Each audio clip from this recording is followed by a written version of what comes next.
Breaking news, the execution of Ernest Johnson is scheduled to happen right now. We're waiting for a news conference at the state prison to begin. We'll bring that to you when it happens. Ernest is a human. He's a person. We don't throw people away. And protesters gather both for and against tonight's controversial execution. I'm Sean McGee.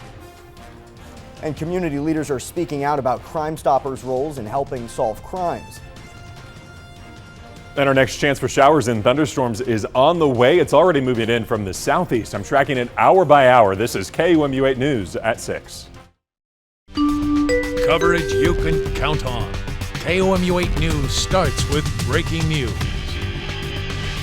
Breaking news tonight after 27 years. Today, Ernest Johnson faces execution at any minute now for killing 3 people while robbing a convenience store in Columbia. And in a final effort, Johnson's team has filed to push the case to the United States Supreme Court. Just an hour ago, Justice Brett Kavanaugh denied that appeal. Good evening, everyone. I'm Noah Klein. Thanks so much for joining us. We have team coverage for you tonight in Bonne Terre, where Johnson is scheduled to be executed.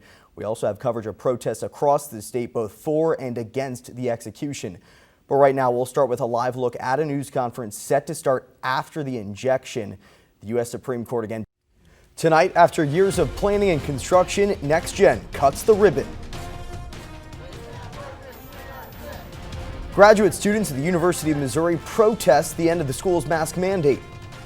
And a crash into an overpass leads to emergency work and some traffic trouble on I-70. This is KOMU 8 News at 6. Coverage you can count on. KOMU 8 News starts now. The wait is over. After millions in funding and more than 2 years of construction, the Roy Blunt NextGen Precision Health Building is open and operating.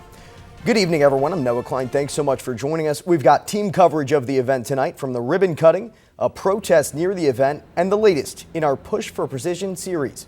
We start today with KOMU 8's Catherine Merkin. Catherine, you attended the ceremony. It's a day some people have been waiting a long time for. KOMU 8 News starts with breaking news. We begin tonight with breaking news out of the Lake of the Ozarks. We have confirmed that 1 person is dead, 4 others were hurt in a shooting at the Bagnell Dam Strip in Lake Ozark. Good evening, everyone. I'm Emily Spain. Thanks for joining us. We have a team there now collecting information. So here's what we know so far. You're taking a live look at the scene right now. Currently, multiple law enforcement groups are at the scene, including Lake Ozark Police Department and Missouri Highway Patrol. This area is currently in lockdown, so this is about as far as we can go, and that's according to Lake Ozark Police. You can see they've got the area blocked off, that road that leads into the strip. And again, we know at least 1 person is dead in the shooting. Several others were hurt. It happened around 8 tonight near the Casablanca restaurant and bar on the strip. We'll continue to bring you updates as we learn more. Kenton.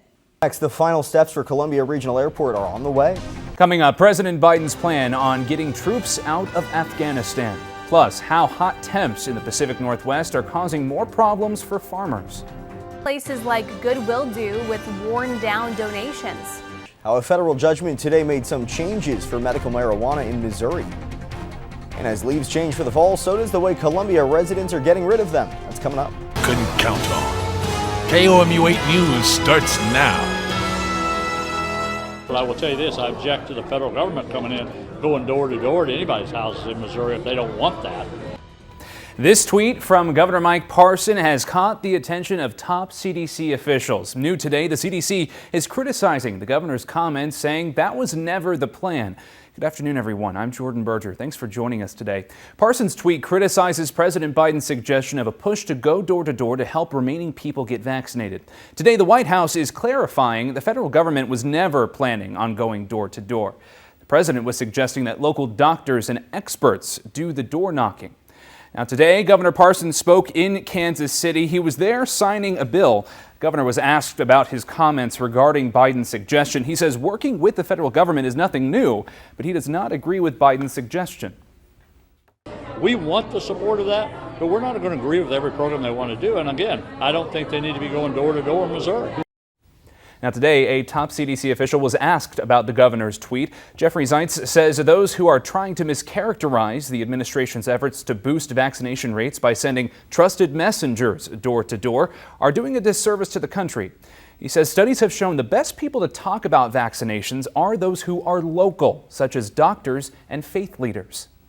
On the door-to-door, as we've said from the beginning, all of the studies, all of our experiences, the best people to talk about vaccinations with those who have questions are local trusted messengers, doctors, faith leaders, community leaders. Currently, Missouri is seeing a spike in cases, which is being driven by the Delta variant. And Missouri is not the only place seeing that spike in Delta cases. Today, CDC Director Dr. Rochelle Walensky says the 7-day average of new cases and hospitalizations increased across the nation.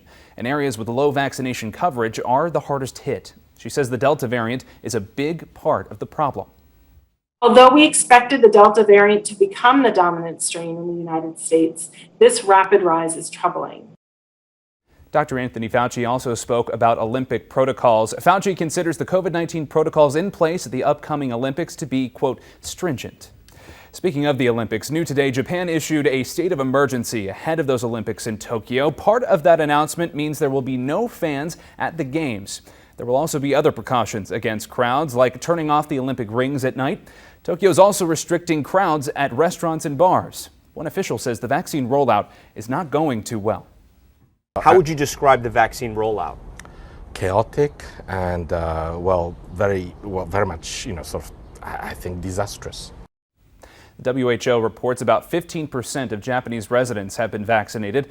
The Olympics are just 2 weeks away. We will keep you updated on future restrictions and news regarding the Olympics as we learn more.